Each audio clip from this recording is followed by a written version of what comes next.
Hi everyone, आज हम अपनी मोमेंट्स बुक के 9th लेसन को कवर करेंगे। The lesson is titled as the accidental tourist and the author of this story is Bill Bryson. Let us quickly understand what we are going to cover in this video. We'll be covering this story in 3 parts. In the very first part, we'll be discussing about the author. In the second part, I'll be giving introduction of the story.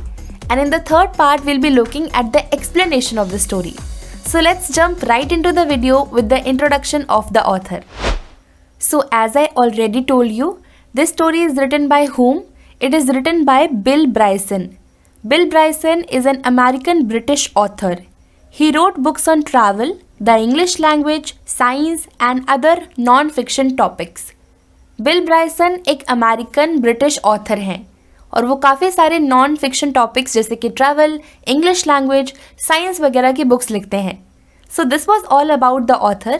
Now let me give you introduction of the story. This is a humorous story where the writer talks of the incidents where he acts clumsy. Clumsy का मतलब होता है awkward. तो ये एक humorous story है जिसमें writer अपने awkward incidents को शेयर कर रहे हैं. He tries to behave in a sophisticated manner but is unable to do so and ends up spilling drinks, smearing his face with ink and creating a mess on the dining table. Writer Bill Bryson के साथ बहुत सारी awkward situations होती रहती हैं. Writer एक sophisticated तरीके से बिहेव करने की बहुत कोशिश करते हैं बट हर बार किसी ऑकवर्ड सिचुएशन में फंस जाते हैं. कभी अपने ऊपर ड्रिंक्स गिरा लेते हैं तो कभी अपने फेस पर इंक लगा लेते हैं. तो इन्हीं सभी सिचुएशंस को एक फनी तरीके से इस स्टोरी में नरेट किया गया है. So let us begin the story now.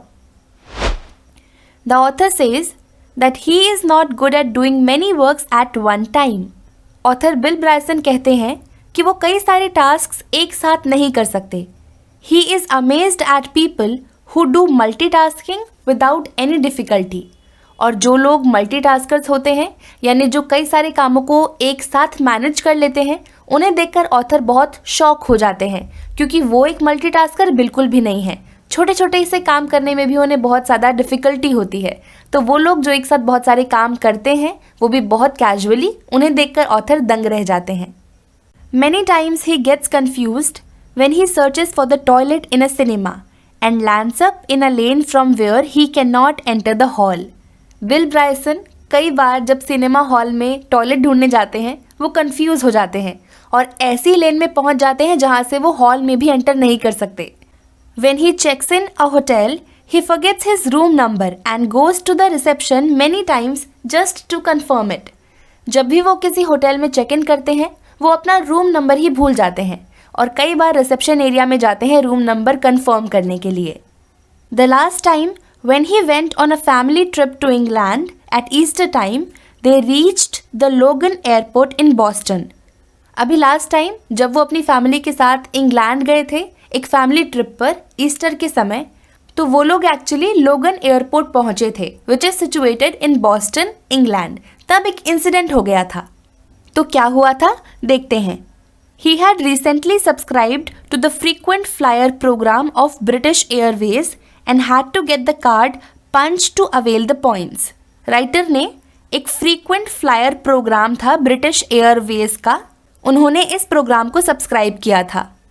जो भी इंसान frequently फ्लाई करता है वो British Airways के इस प्रोग्राम को सब्सक्राइब कर सकता है.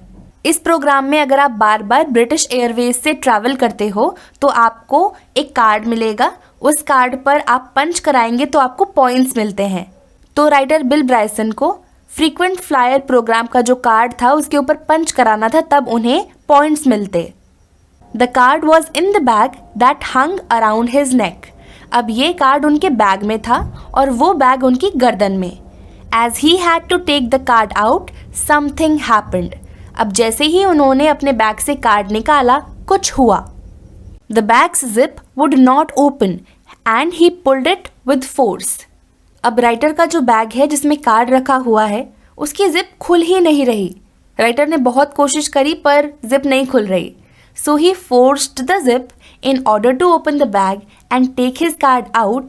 Suddenly the bag opened with a jerk and as he had used a lot of force, all the articles flew out of the bag and were strewn across the floor. They were thrown over a large area as big as the size of a tennis court. अब इतनी बार कोशिश करने के बाद भी जब bag नहीं खुल रहा तो राइटर ने बहुत ज़ोर से बैग की जिप को खोलने की कोशिश करी। तो जब राइटर ने बैग की जिप को ज़ोर से खींचा, जिप अचानक से खुल गई और बैग का सारा सामान ज़मीन पर बिखर गया। सारा सामान एक टेनिस कोर्ट के साइज जितने एरिया में फैल गया। He was shocked to see all his important documents fly out of the bag. The coins rolled on the floor, the lid of the tobacco box came off, and the box rolled on the floor and the tobacco spilled on the floor. अब writer ये सब देखकर बहुत ज़्यादा shock हो जाते हैं कि उनके बैग से जितने भी इंपॉर्टेंट डॉक्यूमेंट हैं किस तरह से उड़कर नीचे ज़मीन पर गिर रहे हैं। बैग में जितने भी कॉइन्स थे वो सब ज़मीन पर गिर गए थे। राइटर के बैग में एक टबैको का बॉक्स भी था। उस टबैको के बॉक्स की ढक्कन खुल गई थी और सारी टबैको ज़मीन पर बिखर गई थी। As it was an expensive article, he screamed that his tobacco was getting ruined. The next moment, he saw that he had a cut on his finger and it was bleeding.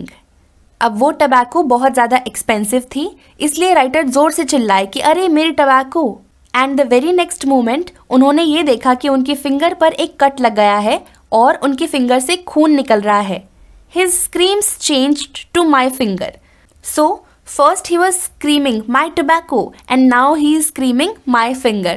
तो पहले वो tobacco के लिए चिल्ला रहे थे, now his screams changed to my finger. He again got confused and panicked. अब writer ये सब देखकर बहुत ज़्यादा confused और पैनिक हो जाते हैं। His wife looked at him wondering at his strange behavior. She said that his weird behavior was unbelievable. अब राइटर की वाइफ उनकी ओर देख रही हैं बड़े शॉक्ड तरीके से उनके इस स्ट्रेंज से बिहेवियर को देखकर। She said that your behavior is unbelievable. तो इस तरह की ऑकवर्ड सिचुएशंस में ऑथर फंस जाते थे और हमेशा ऐसा होता रहता था। इस वजह से उनकी वाइफ उन्हें बहुत शॉक्ड तरीके से देखती हैं। The author always commits disasters while travelling. तो जब भी ऑथर ट्रैवल करते थे उनके साथ ऐसी सिचुएशंस हमेशा होती रहती थी। Once on a flight he leaned forward to tie his shoelace when the other person on the seat ahead of him put it in full recline, thus banging the author's head with the back of his seat. तो एक बार की बात है, writer flight पे थे, वो अपने shoelace को बांधने के लिए नीचे झुके ही थे। इतने में उनके आगे वाले सीट वाले इंसान ने अपनी सीट को फुल रिक्लाइन कर दिया, यानी पीछे कर दिया, और उस सीट से राइटर के सर पर बहुत जोर से चोट लगी। He had to grab the leg of passenger sitting next to him to come out of the fix. अब राइटर नीचे झुके हुए हैं, आगे वाली सीट बिल्कुल पीछे हो रखी है, तो वो इसी सिचुएशन में स्टक हो जाते हैं, वो अटक जाते हैं वहीं पर। तो उनके साथ ही में जो पैसेंजर बैठा था उसके पैर को पकड़कर वो सीट से ऊपर उठे। On another air trip he threw a drink on the lady sitting next to him. एक दूसरी ही एयर ट्रिप पे उन्होंने अपने बाजू वाली लेडी के ऊपर एक ड्रिंक गिरा दी थी। The flight attendant helped her clean up and got him another drink. He threw the second glass on her too. He was confused how it happened.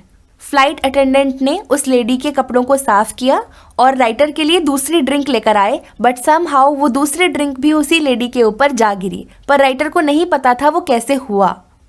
He remembered that he watched helplessly as his arm acted just like the prop used in old horror movies. Just like they moved unimaginably, his arm reached for the glass and swept it off without him instructing it to do so. तो author को याद है कैसे बहुत helplessly उनका arm बिना उनकी इच्छा के अनइमेजिनेबली उस ग्लास की ड्रिंक की ओर बढ़ा और ड्रिंक का ग्लास उठाया ऑथर के हाथ ने without taking any instruction from author, और फिर उस ग्लास को लेडी के ऊपर गिरा दिया। ये सब अनकॉन्शियसली हुआ था। ऑथर के हाथ से वो ड्रिंक अपने आप स्लिप ऑफ हो गई थी। द को passenger was shocked at his behaviour and she cursed him. तो जो को पैसेंजर राइटर के साथ बैठी थी जिनके ऊपर वो ड्रिंक गिरी थी, वो शॉक हो गई थी राइटर के इस बिहेवियर को देखकर। एक बार ड्रिंक गिरा दी, अरे दूसरी बार भी ड्रिंक गिरा दी। She was so shocked and she cursed him, यानी कि राइटर को उस लेडी ने बहुत सारे बुरे भले शब्द भी कहे थे। He had worse experiences than these. Author के साथ तो इससे बुरे बुरे भी एक्सपीरियंसेस हुए हैं. The worst one was when on one flight he was making a to-do list and was sucking at end of his pen while thinking and also talking to a woman seated beside him. तो यहाँ पर एक और incident की बात बताई जा रही है कि एक और इंसिडेंट उनके साथ हुआ था जो बहुत ख़राब था. राइटर अपनी टू डू लिस्ट बना रहे थे और अपने पेन के एंड को अपने मुंह में ऐसे रख कर सक कर रहे थे और कुछ सोच भी रहे थे और उनकी को पैसेंजर से बात भी कर रहे थे. After 20 minutes, when he went to the toilet, he saw that the ink had leaked from his pen and his mouth, teeth, gums and chin were blue in color. 20 minute बाद writer जब toilet गए तब उन्होंने देखा कि उनके pen से ink leak हो चुकी थी और उनका मुंह, उनके दांत, उनकी चिन पूरे के पूरे ब्लू हो गए थे. They would remain stained for a couple of days. अब उस पेन की इंक ऐसी नहीं थी कि वो आसानी से धुल जाए, जिसकी वजह से इंक का स्टेन ऑथर के ऊपर कई दिनों तक रहा.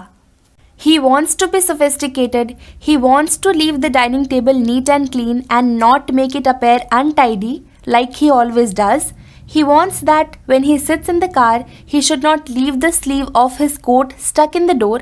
तो राइटर बहुत ज़्यादा सोफिस्टिकेटेड रहने की कोशिश करते हैं. वो ये कोशिश करते हैं कि डाइनिंग टेबल को वो नीट और क्लीन छोड़ें, पर ऐसा कभी हो नहीं पाता.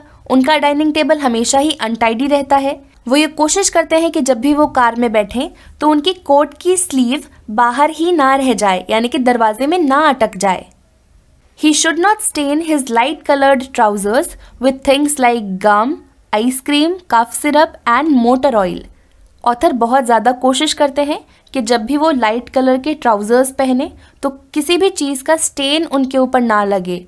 कई बार ऐसा होता था कि लाइट कलर के ट्राउज़र्स जब वो पहनते थे तो च्युइंग गम्स का, आइसक्रीम, कफ सिरप या मोटर ऑयल का स्टेन लग जाता था. तो राइटर बहुत कोशिश करते हैं इन स्टेन्स से बचने के लिए, but he is unable to be like that. पर वो ऐसा कर नहीं पाते.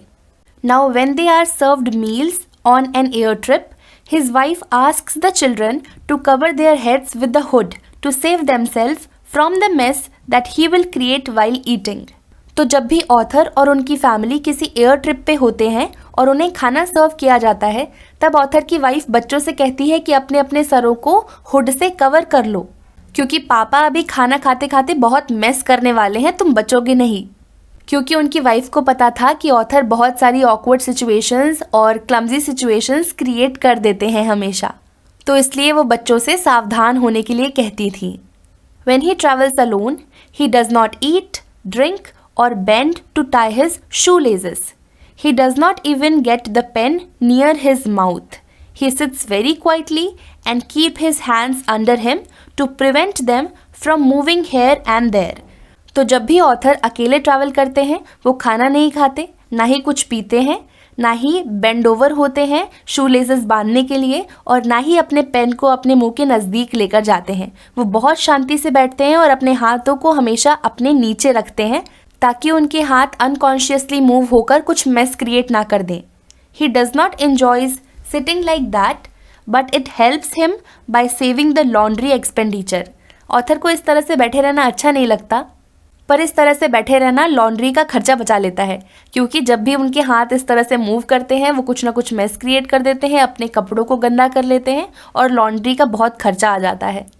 सो he sits quietly and saves all the laundry expenses.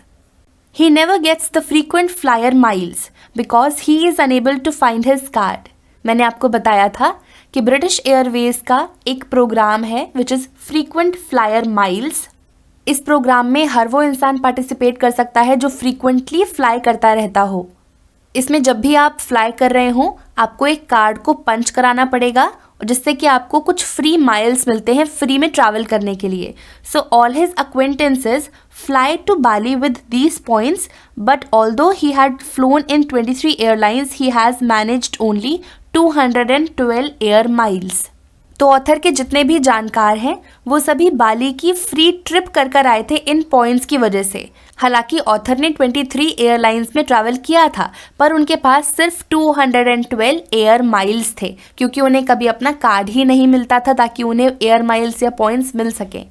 Either he forgets to ask the air miles at check-in or the manager does not record them, और he is told that he is not entitled to any points. तो कई बार ऐसा होता था कि author भूल ही जाते थे एयर माइल्स मांगना, और जब वो भूल जाते थे तो फ्री एयर माइल्स का कोई रिकॉर्ड ही नहीं रहता था, और आखिरी में उनसे ये कहा जाता था that you are not entitled to any points. He traveled to Australia in January and could have earned a lot of points for it, but the clerk refused to give points to him. जनवरी में author Australia travel कर रहे थे। इस trip के लिए उन्हें बहुत सारे एयर माइल्स और फ्री पॉइंट्स मिल सकते थे, पर क्लर्क ने उन्हें ये पॉइंट्स देने से मना कर दिया। She reasoned that the card and the air ticket have different names on them.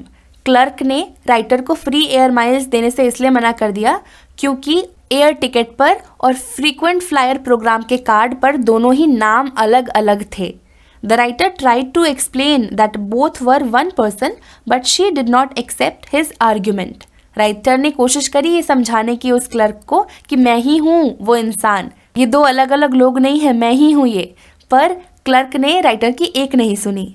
Ticket पे नाम था बी ब्रायसन और कार्ड पे नाम था डब्ल्यू ब्रायसन। राइटर ने कोशिश करी उस क्लर्क को ये समझाने की कि बिल और विलियम में एक वल्नरेबल रिलेशनशिप है, पर फिर भी वो क्लर्क नहीं मानी और राइटर को कोई भी फ्री पॉइंट्स और फ्रीक्वेंट फ्लायर माइल्स के पॉइंट्स नहीं दिए। He did not get the air miles and would not travel to Bali free of cost. और इस तरह से राइटर को कभी भी फ्री एयर माइल्स नहीं मिले और वो कभी भी बाली फ्री ऑफ कॉस्ट नहीं घूम पाए। But he takes it positively and feels good because he would not have been able to remain without eating on such a long flight. Free air miles collect कर कर author कभी भी free में बाली नहीं जा पाए, पर इस चीज़ को भी वो बहुत पॉजिटिवली लेते हैं। And he is feeling good क्योंकि वो सोचते हैं इतनी लंबी फ़्लाइट पे मैं बिना खाए पिए कैसे रहूँगा, तो अच्छा हुआ कि मैं बाली नहीं जा पाया, क्योंकि अगर फ़्लाइट में वो कुछ खाएंगे पिएंगे तो वापस से मैस क्रिएट हो जाएगा, ऑकवर्ड सिचुएशन हो जाएगी। तो वो सोचते हैं कि चलो अच्छा हुआ कि मुझे फ्री एयर माइल्स नहीं मिले और मैं बाली नहीं जा पाया, क्योंकि वो बहुत लंबी फ़्लाइट होती, मैं बिना खाए पिए नहीं रह पाता। So this was all about the story. इस पूरी स्टोरी में राइटर के बहुत सारे क्लमजी और ऑकवर्ड सिचुएशंस को एक ह्यूमरस तरीके से डिपिक्ट किया गया था। तो यहाँ पर स्टोरी खत्म होती है। Let me and the video over here. That is it for this video. I will see you guys in the next one.